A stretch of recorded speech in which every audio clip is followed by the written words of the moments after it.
So you can find me on Rumble and on Locals with that, and also News with Tom numbers. So I'm happy to say I've got my two mates here. I've got Matt Tissier, former Southampton and England legend, and also Rickie Lambert, former Southampton, Liverpool and England legend also. And we were going to have another England and Liverpool legend. I'll just mention it. I think it's all right to say. So we were going to have, well, I don't know for sure. I was talking to John Barnes, and who Rickie and Matt know. But I talked about the numbers. And anyway, in numbers, John, if you're watching, if you do the numbers A through to Z, A is 1, B is 2, C is 3. John Barnes comes to 106, which comes to red pilling, but it also comes to footballer. So if you're watching, John, maybe in the future we'll see you, buddy, and I hope you're well. So Matt, Rickie, how are you? And we've also got a substitute. So I don't think I'd ever say this, but we've got Mr. Mark Attwood coming on as a sub for John Barnes. So he'll be on in a few moments. So Matt, Rickie, how are you, buddies? Good, thanks, mate. Yeah, champion, can't complain. Good to be good to see my two good friends again. So yeah, no, very good. Rickie and Matt, I've got a comment on both on your appearances. So Rickie, you're looking devilishly handsome with your beard. You look like Howard from Tate. It's like you could be like the handsome version of Howard. You could be, and I've got the beard, and I'm tanned as well now. And Matt's super tanned as well because he's been out in New York. So I thought I'd compliment both of you on how good you're looking. So I take it. Thank you. Take it. There you go. Take it. Take that. Yeah, you take that. No pun intended. Yeah. Matt, tell us how was your golf? How many games did you play? What was it like out there? I flew out to New York last Monday, played golf Tuesday, twice on Wednesday, Thursday and Friday, and flew back Friday night. Got back into Gatwick Saturday morning, drove straight to my daughter's netball tournament. It was about 20 minutes from Gatwick, which was quite convenient. And yeah, got back here and I've got back out on the golf course. Played on Monday a bit better, and then I played Wentworth yesterday in a charity day. Probably the best I've played golf for quite some time. Shot like 5 over par around Wentworth, so I was quite pleased with that. Wow, Wentworth! I know my buddy Roy Cox is a member of Wentworth. I don't know if you know Roy, Matt, but he's a regular there, and I haven't been there for years. But it's a lovely place, Wentworth. Yeah, Certainly is. Was that a little glimpse of Mark Attwood we got there? There he is. We've got Mark Attwood. So Mark, hello. Before I unleash you upon the show, I was just saying that I was talking to John Barnes, and he may have joined us for the show, but he's not here today, but maybe in the future. But I did the numbers on John Barnes. John Barnes is 106, footballer is 106, and red pilling is 106. But I was just saying to the boys, I didn't think I'd ever get to say this in this beautiful, wacky world we're in, but Mark Attwood is coming on as a substitute for John Barnes. So welcome to the show, mate. That's the funniest line you've ever done, Tom. That's brilliant. Well, it is today. Come on, I'm a man of many pearls of wisdom. You should have seen the one when I compared Rickie to Howard from Take That. And then I said, you're the better looking version of Howard. And he went, I'll take it. And I said, take that. So that was just a minute ago. Oh, you're on fire today, mate. I've just woken up and had to watch I've got 13-year-old twins. It's their birthday today, and I just had to watch my poor son's crestfallen face as the watch that I got him for his birthday is too big for him. So you just woken up. What do you sleep? Well, I'm not just woken up. I've just had to do birthday stuff with the boys. Matt, it's a rough life for us truthers. Me and Mark have been right through the hedges the last few weeks. Last few fucking years. Anyway, Matt Tissier, the last time I saw him, he had his boot up my ass in Manchester, which I framed. I framed those jeans. Cheers. How are you? You all right, mate? Yeah, how are you? Yeah, champion. Nice to meet you, Rickie. This is Rickie. Yeah. Rickie found out about you last night and just thought your tweet was incredible. I knew he'd love it because, well, I'll let him say hello to you and just thank you for the tweet. We're going on about it. No, Mark, it's lovely to meet you, mate. And like Tom's just said, he sent me the tweet that you put out last night. I thought it was amazing. I think you summed up exactly what's going on and what the ones who are awake, what we all know, and it's trying to get the message across. And I thought the way you did it, mate, was superb. So well done. Well done. Thank you very much, Rickie. I appreciate that. It's it's weird because trying to condense everything into a tweet is a real skill that I've not really mastered yet, because a lot of people say, oh, there's nothing new here. But I'm like, well, I just keep getting the message that there's a lot of people just waking up that don't know any of this, and they need it in a bite-sized soundbite kind of thing. And that means that sometimes you have to use shorthand. For example, somebody just left a message saying, you're wrong about the Freeman. Yeah, but I just want to steer them that way, because I'm not saying that all friends are bad, but I'm saying that, you know, there are deeply dark forces at work all across the planet, and we're all around us, and most of us didn't even know it for most of our lives. That's what I'm trying to get across, so that they can start doing their own research. I make you spot on that they are the gatekeepers. They are the gatekeepers, and either we're going to have to make a decision: are they on our side or are they not? Yeah, well, you know, being so secret is a major problem, and it's like JFK said in, I think it was 62, that secret societies should be repugnant in any kind of democracy. And that's the big issue that we've got, that all of our leaders are connected. They're all in some kind of club. Like George Carlin said, it's a big club and you and me ain't in it. And we, you know, we've got to, it's just time to stop being afraid, Rickie. So I think, you know, people like you, Matt, you know, me and Tom are nobodies. You guys have got a profile, and you can have a massive influence on people, and it's time to tell everybody, I think, that to stop being afraid, you know, because the fear of ridicule is the thing that holds us down. Fear and shame are the things that hold us back. Guilt and shame, and a lot of that guilt and shame comes from the demon-infested prison that we all got born into, that made a lot of people do and say things that maybe they look back and they're like, well, it kind of holds people into place. But it's time to just let go of that. It's a time of forgiveness for everybody, including the bad guys, actually, because we've got to be united going forward. Either the human race is going to survive this or it isn't. And at the moment, it's not looking good. But I do believe in the hero's journey, and I think we're in the hero's journey. And if anybody follows the hero's journey, go and read Joseph Campbell's book in 1936, The Hero with a Thousand Faces, where he dissected every story that resonates in history, has the same pattern, and known as the hero's journey. And I think we're in the final act. And if you remember Star Wars, which follows the hero's journey perfectly, it looks, yeah, there he is. Oh, it's Klaus Schweinju. Nice. It's Anakin. He dark to light. Yeah, absolutely. But in the final act of Star Wars, when everything looks, you know, Luke somehow gets that thing inside the Death Star, and that's what I think is going to happen, basically. Yeah. I think the fear thing is really important, because not being scared is critical to how your brain works. Because when you're in a state of fear, you actually lose the ability to think critically, and that's what a lot of people have lost over the last few years. So I think the message that to not be scared is a really, really important one, so people can actually think clearly and think logically, and just not lose their shit, basically. So what would you say, Matt, in terms of, because one of the things about you guys, you know, you got out in front of crowds of 50,000 people or whatever, and managed to put in performances, national TV interviews, that kind of thing, international stages. Most people can't imagine being in those situations. Have you got any tools or, you know, suggestions for people? And Tom might have already asked you this, but for getting over that fear, because I'm talking about grounding and meditation and what you eat and that kind of thing. But have you got any tips?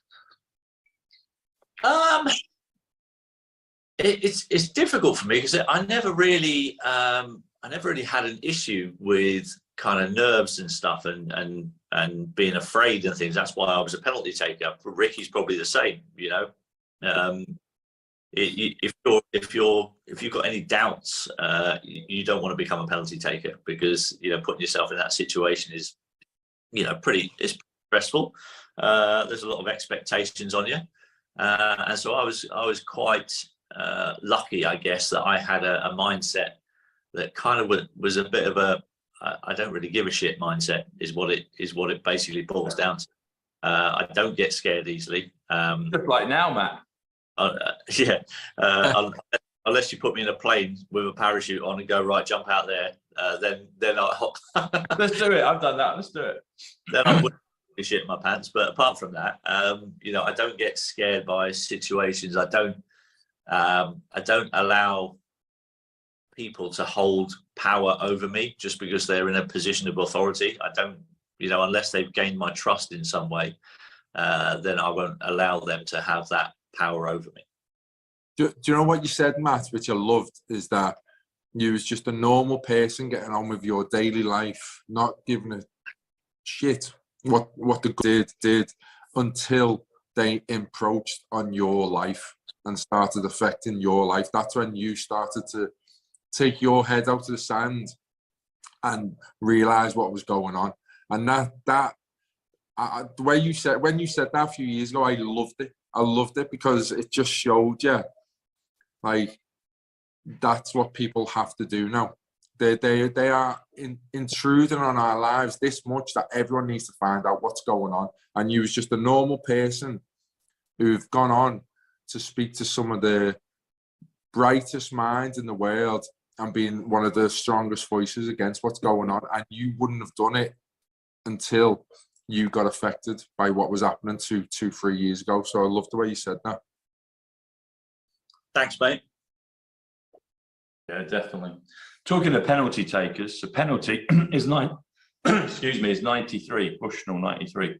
So I'm here with the two great penalty takers. I wanted to change tack slightly because we've got Mark in the show with us, and I've been joking with Matt about this for a while about aliens, and me and Rickie have been talking about aliens. And are you all right? Are you all right revealing what happened to you last week, Rick? Yeah. So Tom's been speaking to me, and I've never seen one. I said to him, never seen one, to be honest. And I've looked into the sky many a times, not looking for a UFO, but just looking at the stars, and I've never seen one. And Tom showed me his sighting a few weeks ago, and I was in Norway last week, and it was just me and my mum up. The kids went to bed, my dad was in bed, and we were just having a talk and looking up, and I see one, yeah. I see one exactly like what Tom's seen. A star which was lower going across the sky faster than a plane. Yeah, and then another one coming in a different direction, a lot slower, slowed down, and then sped up. And I caught it on video. Like I was a couple of winds in, so the video's not the best. But yeah, no, I couldn't believe it. I couldn't believe the timing of it. It was like I said, my mind's getting opened all the time to new stuff. And since meeting Tom, I've opened it up even more than it's ever been opened. So the fact that I see now is definitely a sign. And I was saying to my mum, that is too much of a coincidence. It's too much of a coincidence. It's unbelievable. That's brilliant, buddy. And you were in Norway. Norway's 96, which is spaceship 96. So it's appropriate that you had it in Norway, you know? Yeah. And we did, and the newspapers did a kind of future prediction on it about a week or two before. The night after I'd seen the ships here in Bournemouth, well, the big one, then there was another one kind of flanking it, would flash on and off, but randomly, not like a plane thing, but just over there, and then a minute later another one over here. But the night after, the paper came out, and it was a big thing about space, and there was Kevin De Bruyne on there, who wears number 17 on his shirt, interestingly enough, which is cute. But it also had this bit about Belgium and space, and you've been doing your football coaching badges in Belgium just recently, and it was like, look, and you said to me, are they talking to us, Tom? I was like, yeah, they are, buddy. And then 2 weeks later, or 10 days later, you see, my alarm just went off. It just confirmed it. About 10 days later, you get your own experience, you know. So, and Mark's the one that taught me how. I was seeing them randomly, but he's the one that taught me how to focus in on an area in the sky, and you just kind of give it an intention and either speak to it or just say internally or externally, okay, I'm ready, show me, and then they start to move in, and that's what they do. And Mark's a master at it. And the other thing about it is, the first time I did that proper intention, I looked at Arcturus, and I've got a lot of stuff recently in the last few days that seemed to indicate that me, you, Matt, and Mark probably are all from Arcturus, and that's why we're awake. This is why we're doing this. And the papers confirmed it yesterday. They had a title on the front of the papers, and it came to my birthday, 2/15, but it also comes to the Arcturian Council. And I got this lovely download message from these people I interviewed at the beginning of the week called the Venus Twins, who Mark's interviewed. But I've got codes on Matt being some from Arcturus, you, Rickie, Mark, and me. And I'm like, okay, I'm just going to mention it today. So, yeah, it's the Great Awakening, boys. It's Rickie, you should look up a guy called Alex Collier, right? And I interviewed him about a year ago, and he's been talking about this stuff for like 30 years. He's a proper veteran, and I did an interview with him, and so I got I'll just tell you this story, Rickie, because I just think you'll like this story, right? So because it is a bit, me coming out online and saying my first memory was demons trying to recruit me, and then I see spaceships, was a little bit of a career buster at the time for me, because I was like, oh fuck, have I really said that online? But it is time to start talking about this stuff, because I got an email from somebody saying, Mark, they know that you look up every night. And that's what got my attention, because I do.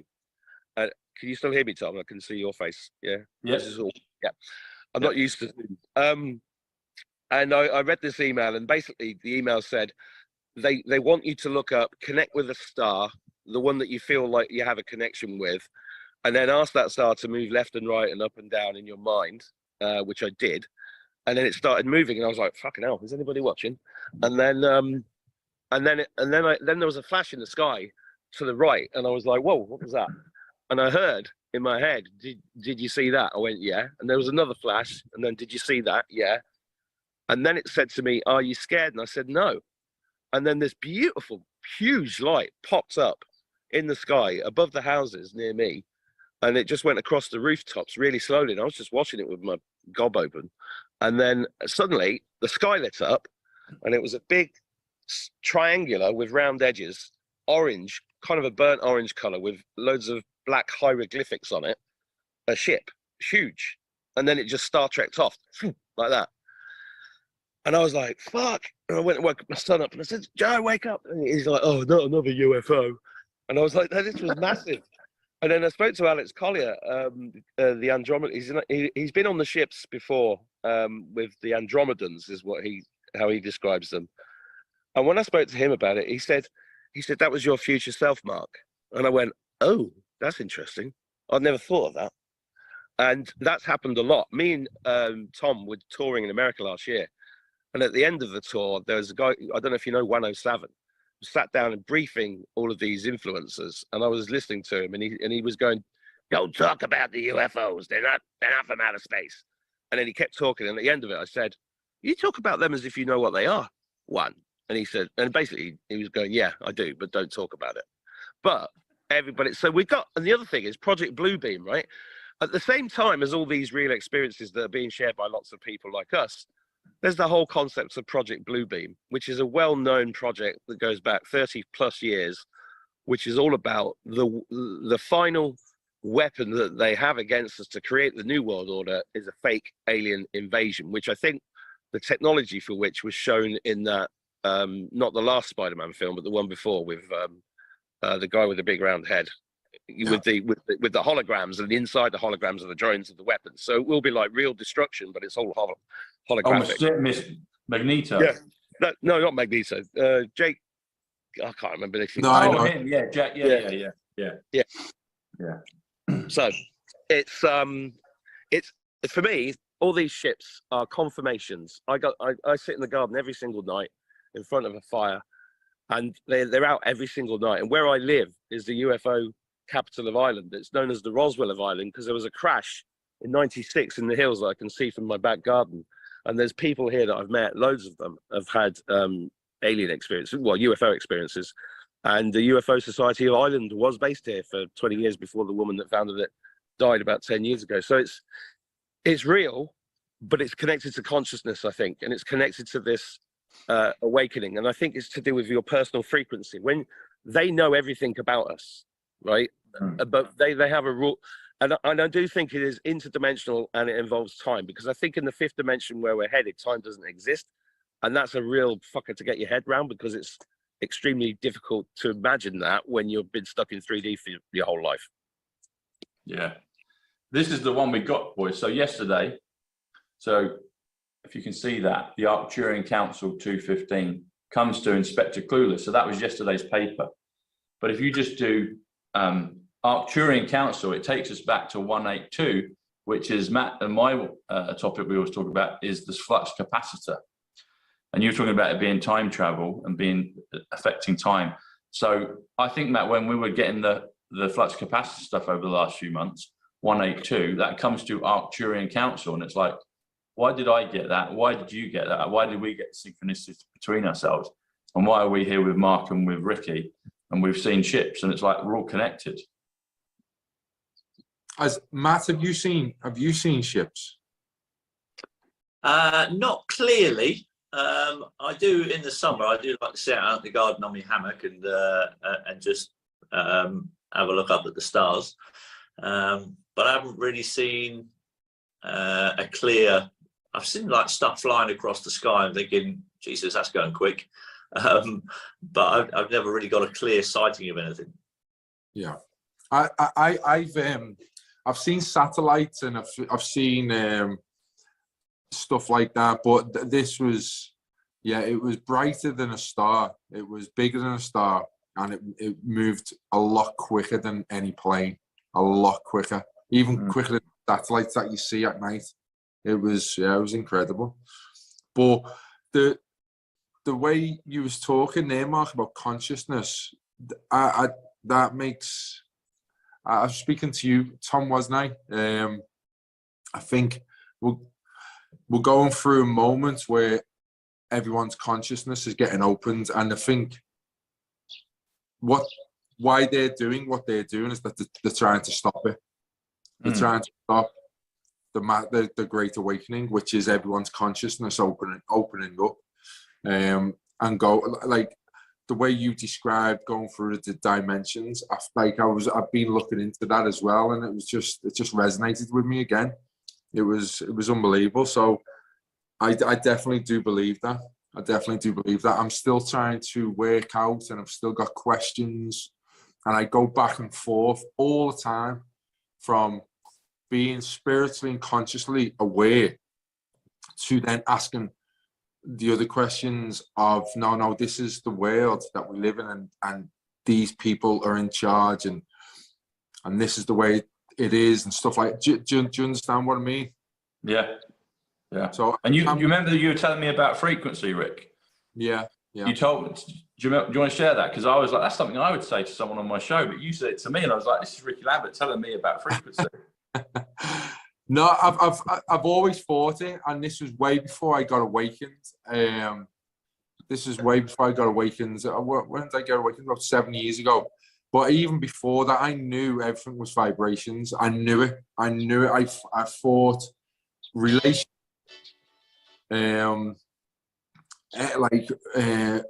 environments that you're in, the music, the food, everything's vibrations, and everything has a certain vibration. And Rick, it's in our language. Yeah, it's hidden in our language. What do you say if you meet people that you like? Oh, I got a good vibe off him. Yeah, it's right there.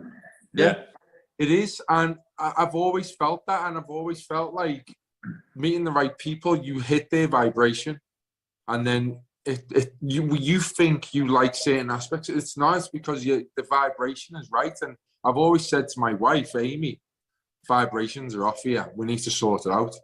And you just when the vibrations are off, you have an argument. Something's not right. You need to deal with it, and that's when things kind of break down.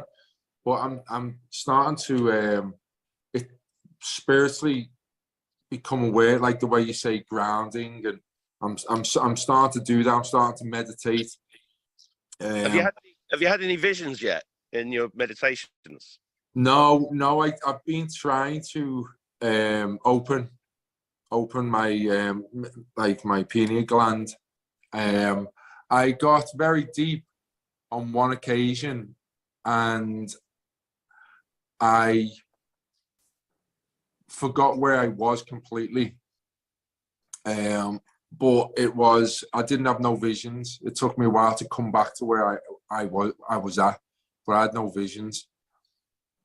Have you ever used plant medicine?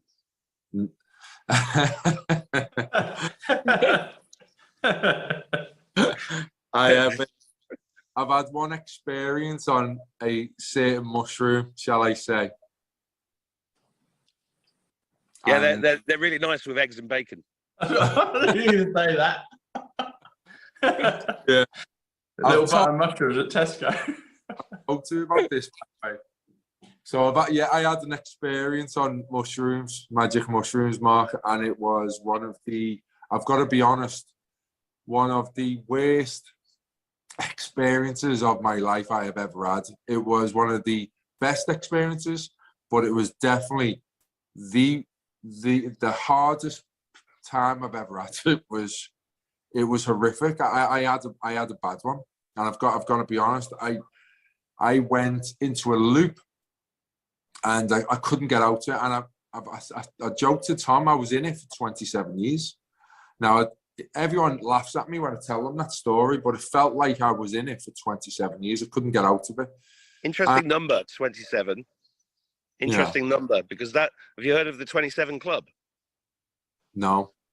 Have you heard people like Amy Winehouse and people like that who all died at the age of 27? Jimi Hendrix. And that's an interesting number. A lot of people talk to me about, I won't do that again because I had a bad trip. And for a long time, ayahuasca, for example, is very, very hardcore. And one of the first things ayahuasca does, the spirit of ayahuasca, is because it's really, I think, a technology, and it gets rid of people's fear of death. When my friend first did it, he was strangled to death by the spirit, and I was like, "Whoa, that sounds really scary. I don't want to do that."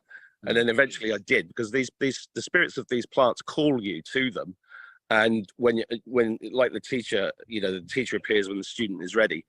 And I only bring it up. I'm not saying I recommend this, but I think, these things are tools that have been placed there. And how did they get placed there? That's the question I think is really interesting, because you've got magic mushrooms, you've got peyote in North America, you've got ayahuasca in South America. And these plants are all part of indigenous cultures.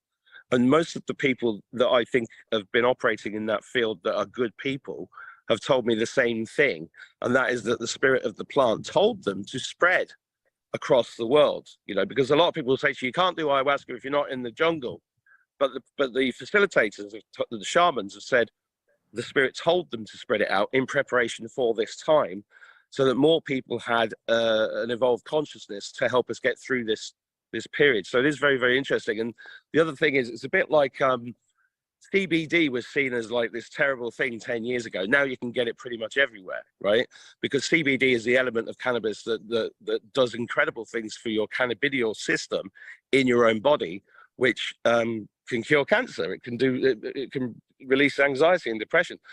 The active ingredient inside magic mushrooms is psilocybin, which actually rewires your brain for happiness. I mean, it's a major tool in getting rid of depression. And right now, following the biggest psychological operation, military grade, on the human race in history over the last 3 years, we need tools like this, because people are suffering massively with anxiety. I was speaking to a psychologist yesterday. She said she's never had a waiting list, and she's got one now. And what she's saying is shocking. And the suicide rate is through the roof worldwide, as well as the excess death rate.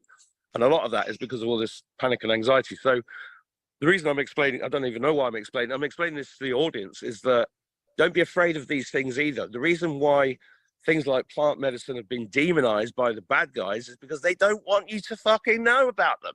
No, I know. No, Mark, honestly, I think the reason why I had that bad trip, there was stuff going on in my personal life.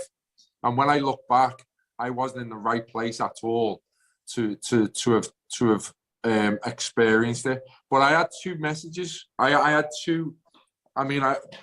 had visions that I can't even go into to explain, but the two messages that came back to me, the other consciousnesses in there with me was kind of mocking me, kind of laughing, going, he hasn't got a clue what consciousness is, and his ego's too big. That was the two feelings throughout my body that I came back with. So I will take it again. I will take it, but I'm going to be in a better place when I do. How old were you when you had that experience? It was about 7 months ago. 7 months ago, and I'd broken up from Amy. I think I might have told you. So I haven't been with Amy for eight months. Still married. Just had a separation, so I was very stressed. Wasn't in the best. Amy's on the front of the papers today, Rick. What do you mean? So on the front of the papers, I've got a sister called Amy and I've got a sister called Julie. And on the headlines on one of the papers, it says Amy and Julie. But now you're bringing up your Amy. Amy's right in the top corner of the name. So I don't know. I think they're trying to comfort you somehow. So, Yeah. Well, I mean, yeah. No, I will be in I'm in a better place now. I'll be honest. I'm in a better place now.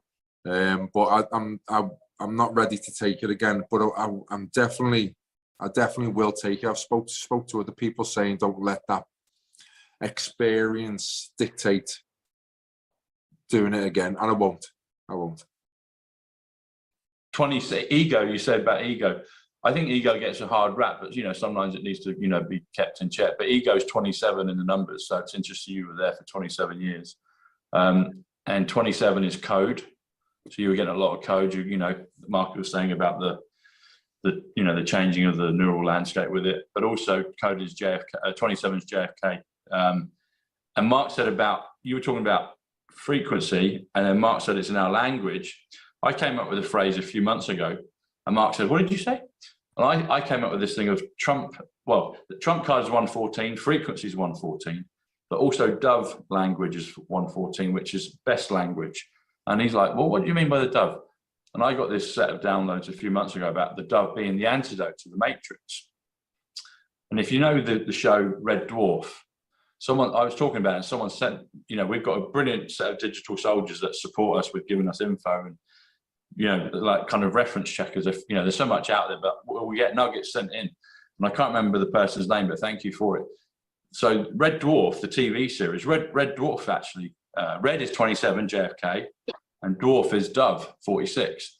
But Red Dwarf, the TV show, there's a bit in there where they do this thing where there's a bunch of four baddies. They've gone back 100 years in the Wild West, and then there's the four main characters, and they're all trying to destroy this thing, and they're known as and Mark says about this Luke Skywalker moment with the Death Star. So they get down to the very last guy. He's the last white hat, effectively, because they're kind of dressed in cream or lighter hats. You've got the four dark hats. It's a Wild West movie, and he pulls out two guns to shoot them. And his pistols turn into two doves. And I was like, that's a reference. And then what they say is the doves neutralize, they destroyed them, and they basically go back into the ship with the Matrix, and then the game's over.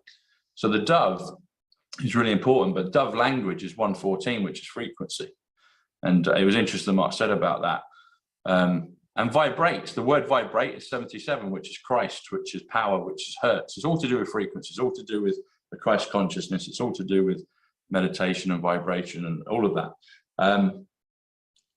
You're going to say something for that, Mark? I just realised Matt hasn't spoken in ages, so I muted myself. But sorry, Matt. I just got a couple of dove stories because I lived in Marrakesh for 4 years in the middle of nowhere, and this white dove appeared on my bedroom windowsill for 2 weeks. There was no white doves in Morocco, and there's this white dove for 2 fucking weeks, and it was like until I listened to myself, and then I had to go and look it up. And I think the reason I'm sharing that is because a lot of people will notice that animals visit them or they I did a video sat here the other day, and at the end of the video, a caterpillar landed on me from the tree. As I was talking about the fact that we're going through this transformation. And what's interesting about a caterpillar is that there's a cell inside the caterpillar called the imagio cell. I think I've pronounced it right. An imagio cell enables that caterpillar to instantly transform into a butterfly. It doesn't gradually transform, it instantly transforms into a butterfly when it's inside the chrysalis. And I put a line in one of my poems about this. And as I was saying, this caterpillar landed on me. And it's synchronicities like that that we've got to keep an eye out for, because there's things like the numbers that show you that you're on the right path. And it's as simple as even going to Google and saying, what's the spiritual significance of a white dove or a robin or a caterpillar or whatever? Because all the indigenous people know this about the animals. They know that this stuff is real. And sorry, I'm rambling a bit, but I just had a flash of something that I want people to think about. You know, the artwork inside the walls of cavemen, what they teach us is caveman art. Most people could imagine it's like the stick man with a spear going for a buffalo, that kind of thing. What if those pictures were not recordings? It wasn't them recording, oh, we had a great day hunting today, let's draw it on the wall. What if they were manifestations? Let's manifest this bull or this animal, and they drew it, and they went outside, and there it was, and then they got their dinner. That's the kind of thinking. Very good point. The kind of thinking that we have to shift to. Yeah. Well, manifesting is 107, which is quantum, which is happiness. Which is 17. You drop the 0, it's 17, 107. And 107 is the one that told me about the White Dove Society, 207. And I'd never heard of it until a few months ago. And he just dropped it in. I was like, can you tell us a bit more? He said, not right now, but he knew I'd run down, searching all over the place for it. But it's like, there is a benevolent force.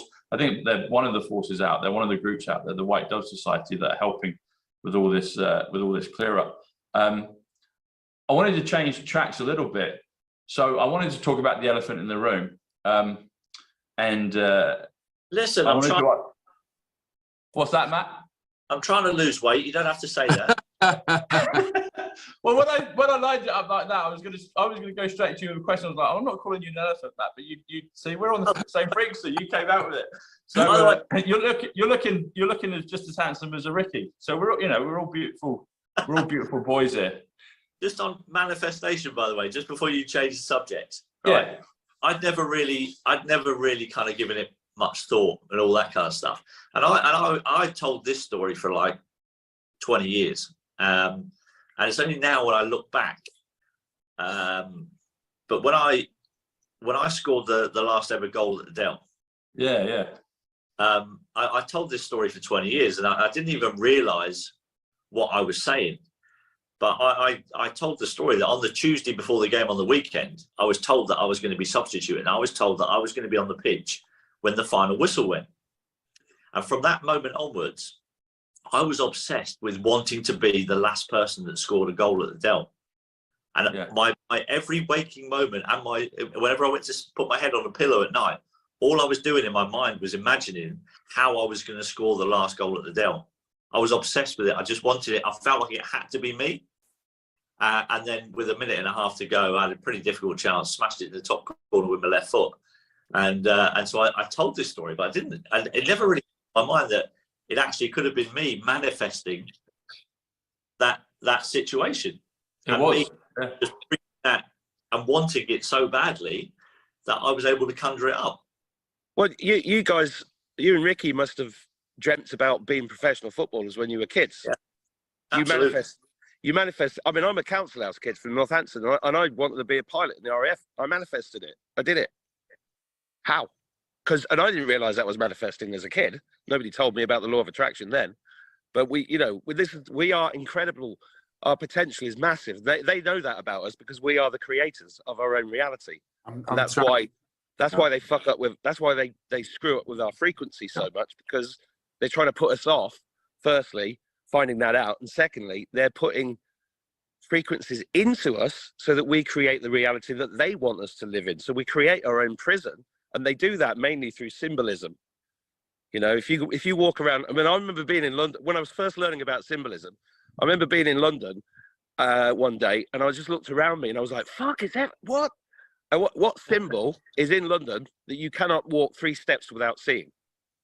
Saturn, the underground. Yeah. That's Saturn. There's even an art exhibition in the 1930s explaining that it was based on Saturn. And that symbol carries a frequency that comes into our head. So it's like software coming into the hardware, and then we create the reality. And they know that about us. But we're just waking up to it.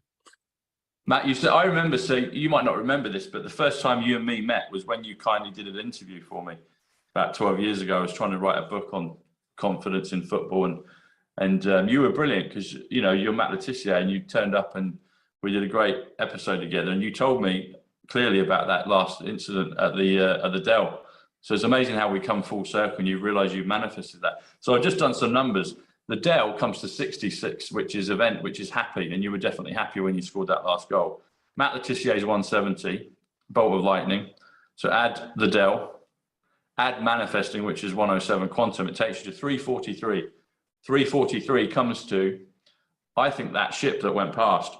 So the New Jerusalem, the mothership, 343, which comes to President John Fitzgerald Kennedy, and we've already spoken about JFK. But then this is when it gets fun with the numbers. So if I take off 245, which is my full name, Thomas Sidney Bushnell, it comes to 245. There's a remaining figure, 98, which is Attwood. And then if I do this, if I do 343, take away 126, Rickie Lambert. Rickie Lambert is 107, 126. We've already spoken about one. 126 is also John Connor, Sarah Connor, which is the time travelers from the Terminator movies. That leaves you with a remaining figure, 217. 217 is Tom Sidney Bushnell, which is the way that I always introduce my show. And that also comes to Mission Impossible. And I think we're in a Mission Impossible movie with all these actors and stuff. Anyway, I just wanted to show you some beauty of the synchronicities of the numbers when Matt manifested scoring at the Dell. And I wanted to change tracks and talk about the elephant in the room. Mark's spoken about this a bit. I have as well. I wanted to ask your thoughts, boys, on the Holly scenario, and I'm just going to do an impression. This is my impression of Holly when she said, "Are you okay?" Anyway, that was it. So I just wanted to ask you boys what you think of what are we going to see later down the line. Mark's got a lot of thoughts on it, but I wanted to ask you, Matt and Rickie, what you think of it all. Go on, Rick, you go. Okay. Matt wants to take the penalty at the end. He wants you to be the first one up, Rick. I thought that's his speech yesterday, was it, or the day before? Yeah. The fact that are you okay, Rickie? The fact that she even gets to speak to the country like that shows you exactly where the TV stations are still at. But I just thought the words she said and the way she addressed it, I mean, it just still shows you how gullible the people in this country are. Now, even though that there's a lot of people waking up, a lot of people still watch these programs and still believe these people, what they're saying. Actors, like you're saying. Not only that, they still follow the news. Now, have we not learned anything from Jim? Everyone thought this situation would never happen again. Now, I'm not saying it's happened, but it looks pretty clear to me that something very wrong has happened. Very wrong has happened. And there's a lot of people who knew about it, have protected him, made sure that he's still there, gave him powers. Everyone says that these powers over people who could just dismiss them and talk rude to them and get away with it. So these people knew he was there. They knew what he was doing. And they've allowed it. Not only that, it's come out. It's obviously got too big that it was going to break anyway, so they've had to get rid of him. Holly's still working there. The people who protected him are still working there. And this country hasn't gone into a meltdown. He is on telly telling us his side of the story. How are we still allowing this to happen as a country? These people should be dragged away from our TV stations and put in jail. This is my opinion. This is my opinion. Or they need to be investigated and they need to be arrested and investigated straight away. So it just shows you, like, everyone thought that this country has moved on. A lot of people have not moved on, and the type of narrative that they still try and push onto people is absolutely disgusting. But I'm hoping a lot of people seeing through that. She's got a lot of stick for it, and a lot of people are seeing it for what it is. But I get angry, to be honest. My first feeling is anger when I see her sat there on that couch speaking like that. It's anger. Yeah. I mean, you'd have to be pretty stupid to think that Holly didn't know everything that was going on. Yeah. You've got to be pretty gullible to think that this sweet little innocent lady who said to me, I asked him. Bullshit, in my opinion. So I 100% agree with Rick. I think there's so much that goes on the television that is bullshit, and yet there's still a lot of people that watch the BBC News and believe every word that they say. But I do believe that there is a growing portion of the population that don't, and I think that proportion of the population has grown quite considerably, I think, in the last 2 or 3 years, given kind of the reaction that I get when I go out in public. It's very different from the one that I was getting 3 years ago. The support that I get now from people who might have been afraid 2 or 3 years ago to come up and say, "Oh, well done, thanks for what you're doing." There are people now nearly every day coming up to me and just shaking my hand and going, "Thank you very much." Complete strangers just going, "Thanks very much for what you're doing." We know, I think, that there is a lot of stuff in this world that is very bad that goes on. A lot of people don't want to accept that that's the case. It's too difficult for them to accept. And I get that, but I think what the last 2 or 3 years has shown to me, and I've always kind of realised, looking at the judicial system over the years and seeing, the punishment that some of these crimes get, the soft penalties that, the people, and I've always wondered why it was. And I've never really thought that deeply about it, but I'd always had this question in the back of my mind: why are these people, why are people getting less sentences than people who have done far less things in this world? And it kind of suddenly dawned on me that, blimey, they're being protected, and the only logical explanation for that is that unfortunately we have at the highest levels of our society who decide what the rules are, what the laws are. And I think people have for so long been indoctrinated into the fact that that it's great and it's a really fair country. What if Exactly. What's in place? What systems are in place for us to root out these people? And the answer is that there is no mechanism in place. At the top echelons of our society is if they are, we have no system in place that can out them.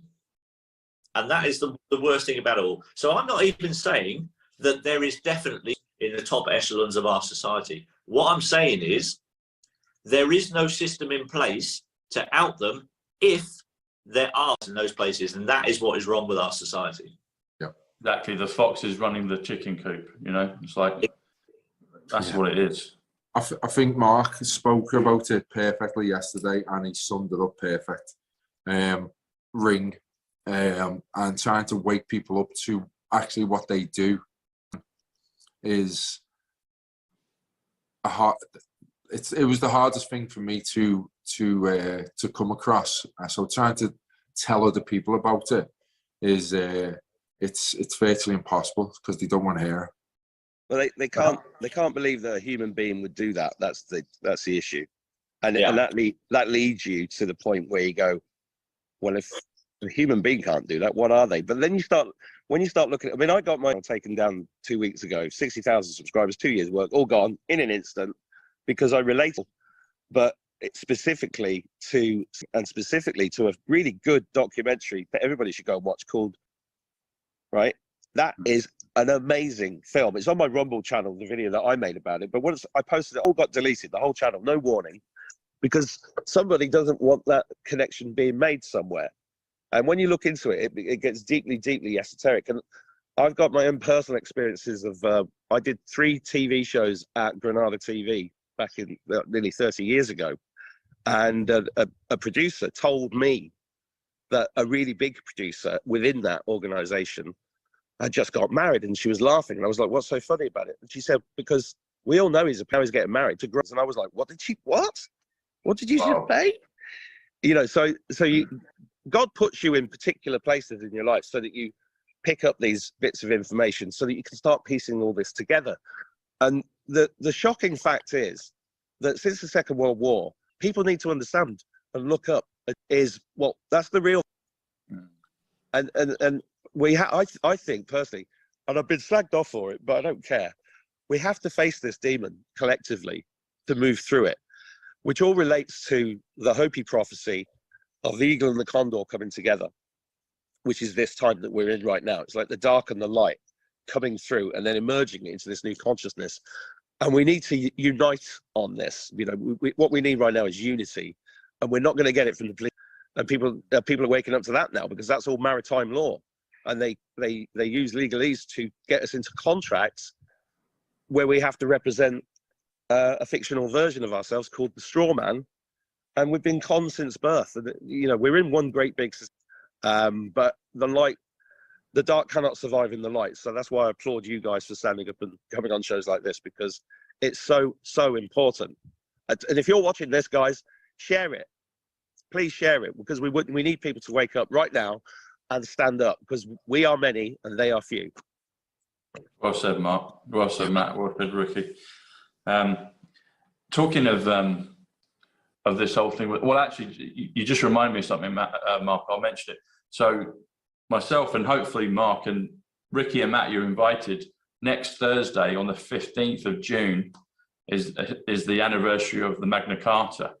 And we've been invited to go and do a gathering and do a little documentary. They're going to film some important things at the Magna Carta next Thursday. So I don't know what your schedules are like, boys, but if you want to come along, there'll be a few people there. And it'll be an important documentary, because that is the origins of at least, you know, a far better system than what we're in now. So that you talked about the law and the legal system, but they have Magna Carta at Runnymede, just near Windsor Castle down on the River Thames. But people come along. If you want to come along, just come along to that. Going back to the thing so I looked at the numbers on this, to 163, which comes to 23 when you spell it out. His full name, which comes to 223. We're in the year of 2023. If you drop the 0, we're in the year of 2023. I don't believe there's any coincidence that his name is that he was chosen and given those names, because they do everything by numbers. The light do things by numbers, because intrinsically, inherently, numbers are all, you know, everything's good. But when you come into this 3D matrix and you do the dark splitting from the light, that's when you get the polar opposites. So Philip Schofield, 163, comes to the word, or two words, 23. 107 has said that things happen in that change the world on a 23. So I'm hopeful that things will start now. I definitely feel that things in 2024 will kick off, because President Trump said that's the final battle. But when I draw it into it further, it comes to 223. 223 comes to military tribunals. Derek Johnson has spoken about that, saying that we're supposed to start to see things this summer. Hopefully we do. Who knows? Maybe we'll see Scoff as part of the, you know, could you imagine the shift on that if we start to see Philip? We see the narrative go further out and we see people like him in military tribunals. I don't know, but we might be going to that. But his numbers from the bad side, I think, were deliberately picked, because do you want to say about, and what did he say, Mike? This is your punchline about the father thing with You talking to me? Yeah. Talking to you, Mark. You talking to me? I'm talking to you. I think, yeah, it's very possible that there's a lot. And what was the bit you said that a while ago? You saw him say it on TV. Yeah. He was on the sofa on this morning. Somebody posted a video of him saying on the casting couch, on the spell casting couch. Yeah, that one. Yeah, spell casting couch. Exactly. Yeah. Stop paying your TV license, people. That's how we take them down initially. He actually said on TV, you know, imagine if you were in a scandal, like you were the son. They have to tell you. They have to tell you. They do. I think Holly's connected. So I saw a video the other day of the clip of Holly saying hello are you okay? And then the hug to Josie and all the rest of it. That's what I think is going to happen. Holly will go. There'll be more stuff comes out. Josie comes in and becomes the new presenter because there's continuity, and then eventually that show will probably go, I think. But we'll see. But the clip was there, and it was 138. 138 is a lot of great numbers, but 138 again, the evil bastards know the good numbers, 38. And so Holly's talking. Me and Mark have been talking about this thing with potentially one of the children of.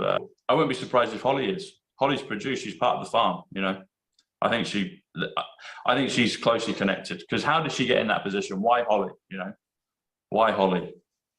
Wow, I haven't even thought of a situation like that at all. That's what they do, Rick. They give them all different names. They inseminate all over the place because their bloodline thing. They believe in the bloodline more than probably the good guys. It's like the bloodline, and that's what they do. It's like, who are you? Oh, we're such and such. Give you a different name, new identity, but you're my offspring. You're my bloodline. That's what they do. Yeah. And the thing Mark said about how they've been taken so consistently in such large numbers for such a long time, and how we don't see it. I was talking to my mate Alan McDonald. Do I have to get Alan to come on the show? And he loved the show we did a few weeks ago, Ricky. He thought you were a mate because he resonates so much with your story. But he was telling me, and he'd worked out, I don't know if these figures are accurate, but he was saying it could be potentially like 1 in 6 go missing. I'm like, how do we not know about it? How do we not know about it? I think they're using trickery, wizardry, and dark magic to cover it, to make people be in this coma of not understanding. How on earth can they get away with disappearing? If you hear of one kid anywhere disappearing, everybody in your world would know, but how are they doing it? How are they doing it? There's other forces at play. I think the first place that you would look at, when Matt takes over and becomes Prime Minister. There you go, yeah, PM, Tissier. I think would be your cabinet. One of the first things you would look into is the care home. What happens to these kids, especially abroad. It's just war zones. They're going in and attack Haiti or Ukraine. You've got all these orphan kids, and then they just line them up, take them away. Let's talk about. Oh shit! Yeah, go on, Mark. Sorry, yeah, Haiti, right? Weather control. They create the storm. They go in, and Tony submarine Robbins, bases. We have literally people have no idea of the scale of this. It's huge, absolutely huge. I seen a YouTube video of a lady who was looking after people in Haiti when it hit, and she said blatantly, people are coming from the US. She blatantly said it on a YouTube video. It kind of went viral and then it just disappeared. And she came out saying the people coming from the US to. Yep. It's hard to imagine. I think this is why people will not do anything about it. It's probably the last thing that people want to think about and accept, because it's also. Sorry, Ricky. They don't want that evil in their own hearts. Do you know what I mean? But it's also you can't see what's not in you. Like, you can't see what's. If you're not capable of it, it's very difficult for you to see it. Like Mark said, that's why the populace don't believe it, because most people are good intentioned. They're just born in this farm, which is suppressive, but they can't envisage it, and that's why it's so tough for them to, because it's not within their soul. That's why it's tough for them to even contemplate it. Sorry, Mark, go on. No, I was just going to say, saying all that, the issue with it is the one thing that I think can unite everybody. Yeah. And the problem is that the true enemy of the human race is currently hidden. And what I think we're seeing with all of is like a sting operation, because everybody's being flushed out. Mm-hmm. And the human race has to, you can't tell somebody, they have to see it and feel it themselves. That's why I call the last 3 years this spiritual quarantine, because really we've all had to look inside ourselves and look at the world, because the world that we lived in doesn't exist. It's gone, and this process of moving into the new world, which I'm an apocalyptimist, even though it's misspelt on my t-shirt, is I put this on by accident this morning. It's where we're going is amazing, but it is going to take time. It's the one issue I think that could unite everybody. Yeah. Isn't there a that says the crimes against humanity unite the world?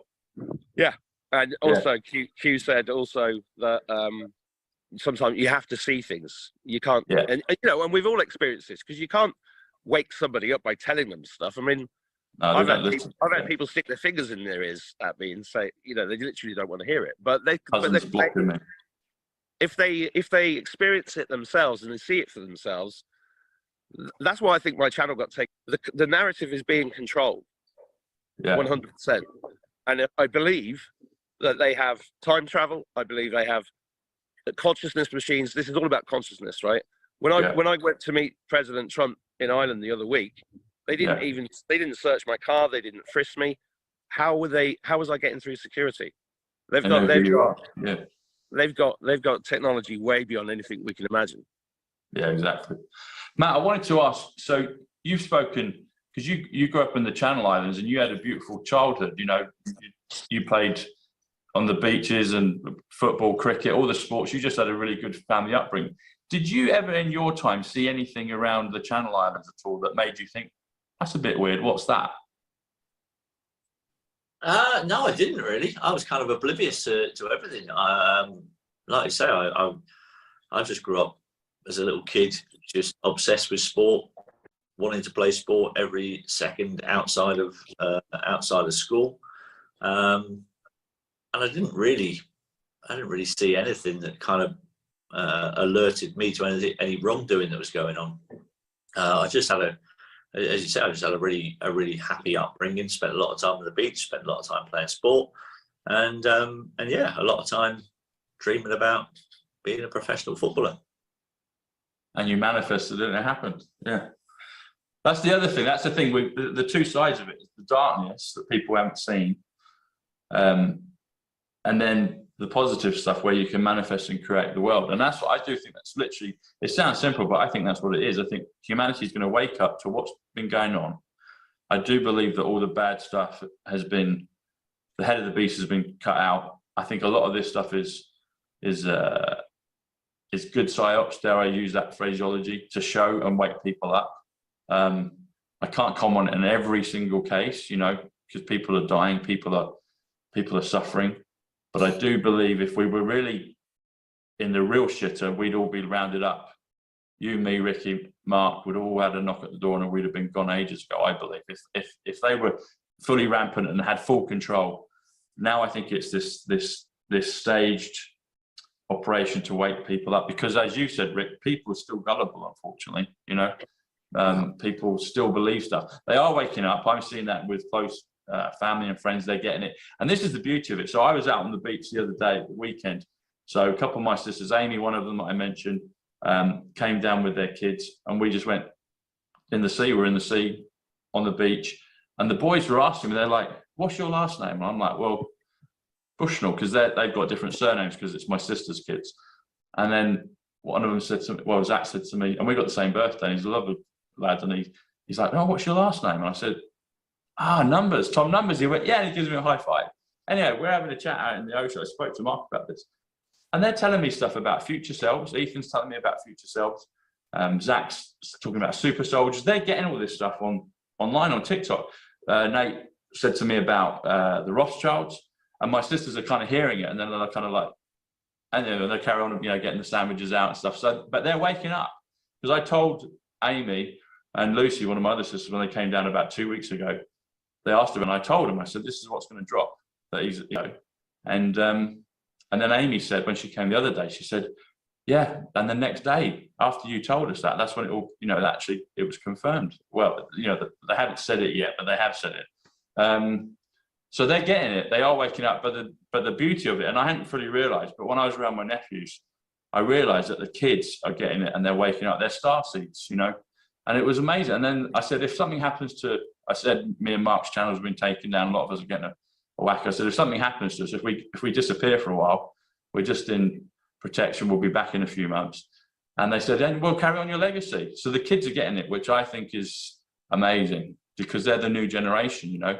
And they are, there's a reason our relatives are related to us. And I said that to them. I said, "You guys are all starseeds, you're ready." And I said to Nate, I was like, you're gonna start seeing ships. I told him about your story, Rickie. I said, my mate Rickie, the footballer, he saw some ships, and they were ready. The boys, I'm sure they're going to see them very soon. So I think that's the positive side of it, that humanity is waking up, and particularly the kids of today, some of them really do get it, and they're the future. Let's hope so. I think so. It feels that way. I was blown away. I was really happy about that. I was like, wow, I didn't realize that my own nephews are, you know, so awake. So that was the first time. So we'd had a, you know, it needs to talk about that stuff, you know, together. Yeah. But like this thing out on the beach, we were just crashing in the waves and we're talking, and they just didn't want to stop. They kept asking me questions. I could, the vibe was off the charts. It was amazing. I spoke briefly about stuff to my eldest boy, Carter. I was blown away at how much he actually knows. And I haven't spoke to him about how the world's run or anything like that. He came to me and he said, and I was like, Carter, I cannot believe how much you know. I said, you're already on the path. I said, you're already. And I talked to him all the time about manifestation. I said, Carter, if you want to do something, mate, you think of you doing it and it will happen. So I'm trying to learn him that. It is all about that, but I've got to say, and I hate bringing it down, is that it needs to happen very soon, because they are putting in things, laws. They are about to change the world that we live in. And so the way I look at it, we are on the doorstep of the Great Awakening, and behind us, the floor is crumbling into the. So the life we know is not gonna stay. We're gonna go one way or the other. We're either gonna open the door and all step through together, or we're all gonna crumble and fall into the new. I think that is upon us. I think that's going to be upon us in the next 2 years. That's my opinion. I've seen what these are planning years ago, and I've been watching them implement or try and implement laws to do exactly what they've been telling us that they are planning to do. And they are trying to do that, and they are trying. This country, I told you last week or the other week, didn't I, Tom? This country will be the starting point of it. I think this country, out of all the countries, has lost the most. By what I mean is, everyone in power, and who we or the public see in power, is controlled. Is a part of it. Is only there because they are part of it, and they are about to introduce laws and restrictions on us being able to spread. So it is a matter of urgency, I think. Yeah, it is, definitely. You triggered a thought there, Rick, when you said about this the next 2 years, and I'm thinking of the thing that President Trump said about the final battle. And it makes me think of one of the Narnia books, Chronicles of Narnia, which is all about time travel and interdimensional realities and stuff. So I wanted to ask you boys, so Robert F. Kennedy Jr. has now put his hat in the ring for the Democrats. And he went on Elon Musk and he went on Jordan Peterson. And he's talking with a lot of confidence like he's going to win. Now, I've got a little theory on this. I haven't done a proper show on it, but I've mentioned it a couple of times. And Mark got the spiritual tingles when I mentioned it. I actually feel, and this is a bit of a quantum leap, but it's us boys, so we can all talk about it. I actually feel that perhaps, because you've got Trump and you've got the Kennedys, and the Kennedys are kind of the family in the background and Trump's leading the way, but they're both connected in terms of Q. And Robert F. Kennedy Jr. is like the only one that's kind of politically survived from the Kennedys, because, you know, his uncle went JFK, his cousin JFK Jr. So I've looked at this. The numbers are very interesting. If you do Robert Francis Kennedy Jr., and if you do John Fitzgerald Kennedy Sr., they both come to 313. 313 comes to lift the veil from your eyes, i.e. the Great Awakening. When I was in Mar-a-Lago at President Trump's place back in 2021, November 13th, I was in his library bar. I didn't get to speak to him. I saw him outside come off the golf course. But he's got this beautiful painting. And he looks like one of the doctors. He looks like Peter Davison from Doctor Who. He's got this kind of cricket jumper. Maybe it's a sailing regalia. And it says, the visionary. The visionary is 165, which is resurrection, which is Christ's bloodline. and it says Donald J. Trump, which is 148, which is simple gematria, time traveler in the American phrase. You add them together, it comes to 313. So the visionary, Donald J. Trump, comes to 313, which comes to John Fitzgerald Kennedy Sr., which also comes to Robert Francis Kennedy Jr. And I was like, hang on, are they one and the same person? RFK is talking with power like he's going to win. And that's a real twist. We're thinking that Trump will come straight back in. But maybe we're going to see Kennedy, i.e., maybe the real Kennedy, acting as JFK, well, as Robert F. Kennedy Jr. I don't know. It's a thought. I've had some numbers on it. Mark got the tingles when I mentioned it the other day. This is biblical, boys. Something major's coming. Something major's coming. And I think we are going to be in the jaws of the abyss, but we're going to see this biblical change and flip of consciousness and reality. Sorry, what has to happen as well, Tom, is that if he does get in, which I think he will, and I hope he does, everything has to come down. Everything has to come down. It can't be letting. You've got to burn the whole temple to the ground, as Gerald Butler says in that film. He can't go back to, okay, well, we'll resettle and then we'll come up with another plan in 5 years' time, 10 years' time, 15 years' time. This has to be the moment. You have to torture the lot. Everything comes down. Everything. Yes. And like you said, it will be hard times for everyone, but it has to. It's going to have to happen. We cannot go back into any society that these people are in charge. It all has to come down. Yeah, and it'd bring the power back to the people. That's what Trump said all along. He said, we're giving the power back to you, the people. And people think it's a glib phrase. It's like, no, him and the team he's working with are going to give it back to the people globally. The whole thing has to come down. Courts, judges, people keep going. This is the other thing. When I switch off when people say, oh, we're going to fight at the higher court. I don't believe in any of it. I don't believe in fucking one iota of it. I don't believe in judges. I don't believe in the police. I don't believe in governments. I don't believe in big banks, pharma, TV, nothing. I believe in my reality of what I see, and the universe manifests and tells me the stuff I know. I know that everything else is fucking fiction and bullshit, and the whole thing is going to burn. The whole thing's going to go. But at the same time, as the world is crumbling, we're going to see the glorious manifestation of our future selves connecting with ourselves now. Divine consciousness, aliens, everything is going to work to our favor and good, and that's what's going to happen. But everything else that we believe right now is all fucking shit, and it's going to go. Tingles, Tom. Tingles. Good, buddy. Thank you, Mark. I think the human race will be taken to its knees. Yeah. And then to the point, right to the precipice, because only then will people call out for God. Because that's the point. That's what's going to unite everybody, and that's what where we go one, we go all means. Yes. Right. Yeah. Because we and I want to save everybody, but it's just we're in what we're in, and we have to. What Rickie said is absolutely right. All of these things they're not serving us. They never have. No. It's a construct. The whole of society has been one great big bad dream. Right, and we're waking up from the bad dream, and we're going to rebuild it in such a fantastic way. Yeah, and and if we're not, I'm willing to die for this. That's why I got. We'll just check out. We're like, all right, we're off. We're out. Yeah, we'll just go. Do you know what I mean? There's no fucking way I'm going to let my kids grow up in a no way. Exactly. They'll have to fucking come through me, and it's not. And that's what we need. We need more of that spirit. Yeah, and people not being afraid and speaking out and saying, look, this is it, boys. We're, this is not a fucking rehearsal. Yeah, exactly. Yep. Matt, you said when we went up in to Mark's event last month, well, in April in Manchester, you were telling me about a guy that told you that RFK was like one of the greatest people he'd met because of what how he helped him out. Do you want to recount that story?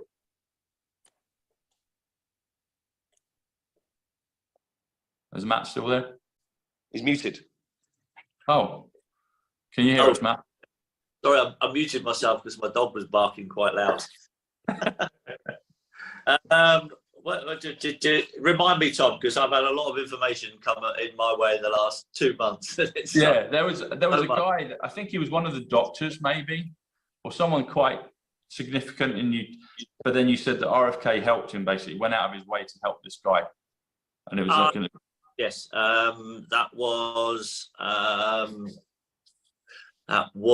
the army veteran, wasn't it?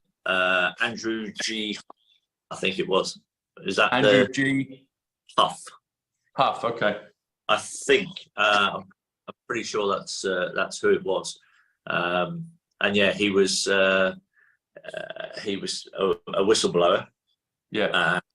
Was fearing for his life, and yeah, RFK Jr. actually reached out to him and gave him some kind of protection. Yeah. And he really feels like that Robert F. Kennedy Jr. saved his life. Yeah, absolutely. Wow, amazing. Yeah, I think RFK has been hiding in the show. I think we're going to see a lot more of. The vibe I'm getting from him. I'm like, hang on, this is a twist, but this is a good twist to the story.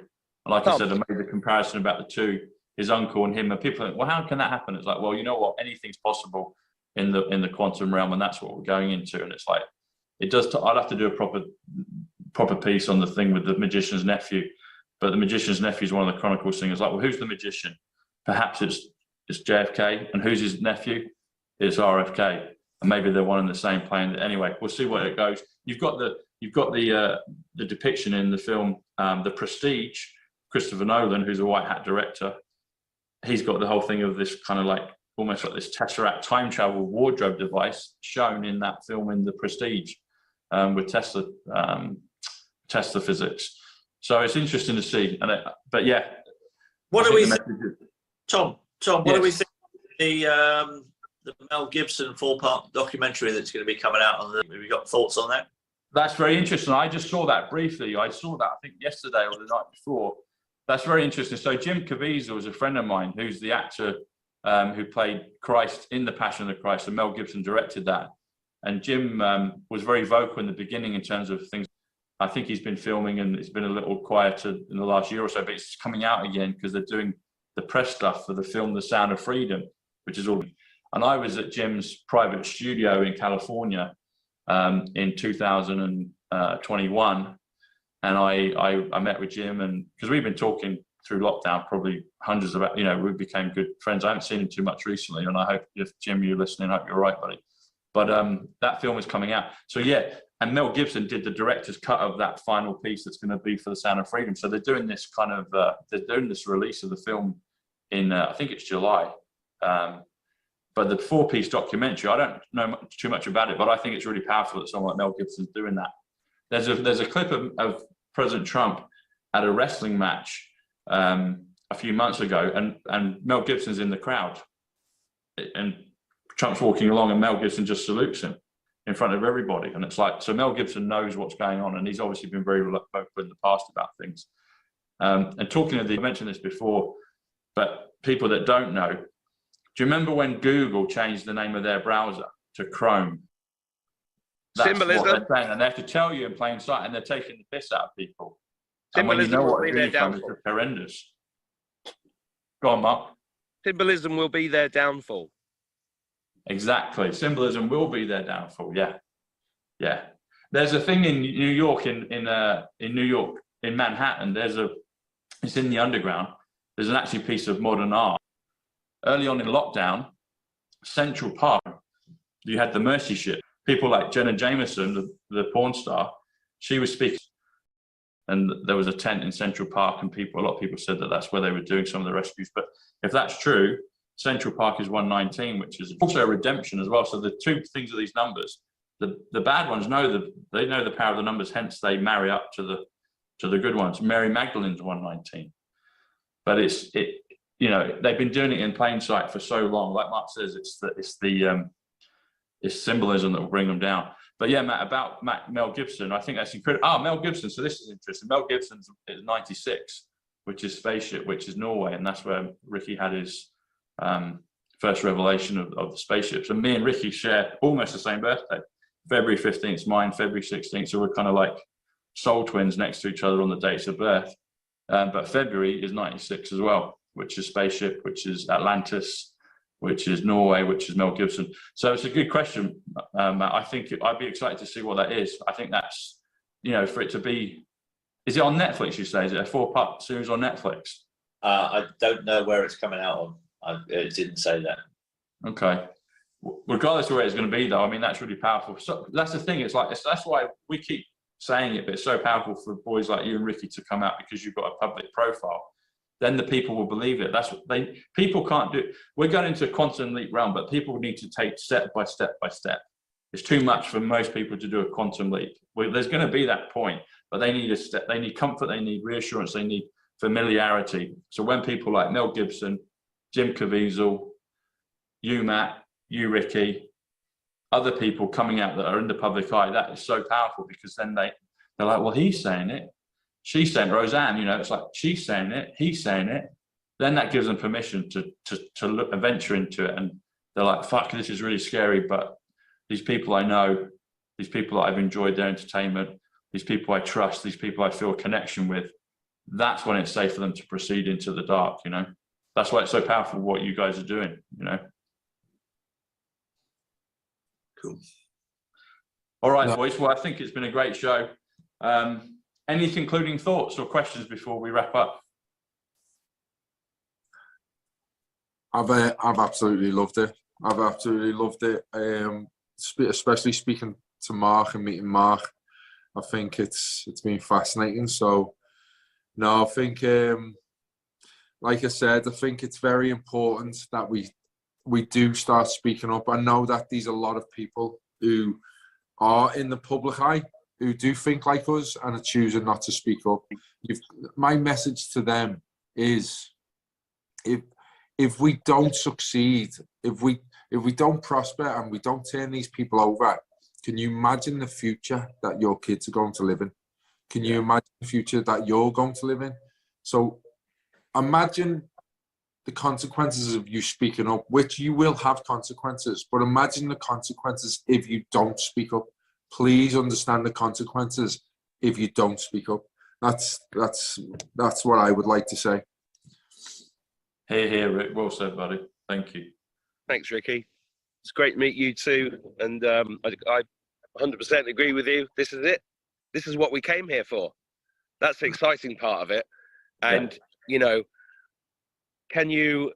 You know, I often relate this to tight shoes, right?